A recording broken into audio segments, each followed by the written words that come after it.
The progression of my editing and filming ability can be traced back to the initial preliminary task. I can compare both my storyboarding and filming when comparing the differences to my most recent storyboarding and filming. For my first storyboarding, it is clear that it is very undetailed and I have not taken the time and effort with some of my drawings.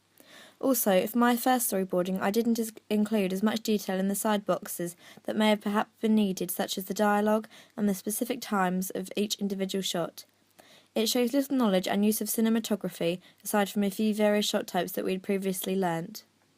Within our preliminary task, we had to display our knowledge of 3 continuity techniques. These included match on action, shot reverse shot, and the 180-degree rule. The 180-degree rule keeps the camera on one side of the characters. The camera cannot cross the imaginary line that is drawn between the characters. The camera should always stay on one side of the semicircle, however, it is allowed to pan around it. I achieved this within my preliminary task, however the lighting was extremely poor so it didn't capture the shot as best as possible.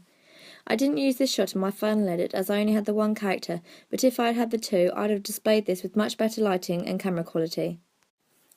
The match on action shot is where the camera cuts from one character to another, where we get one person's point of view at a time. This is most commonly used in conversations between characters.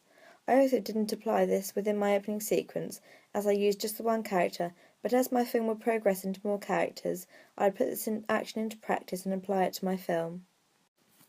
I believe that I've learnt a lot along the filming process, as when I began filming in September, I had no idea what any of these shots meant and what we had to do for them.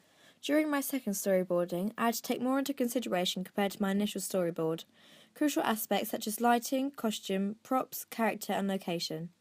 Despite the fact that I had to alter my final edit against my storyboard due to changes that had to be made mainly to my characters, my final edit shows greater resemblance to my storyboard compared to the first storyboard and edit. For my preliminary task, it is clear that the lighting is very poor and my attention to detail is much lower than that of my final piece. For my final edit, I made sure that the lighting was suitable to my story and also that the lighting that I did use made everything in all shots visible and clear to see. Another thing that I felt as a visible difference from my first edit compared to my second is the camera quality.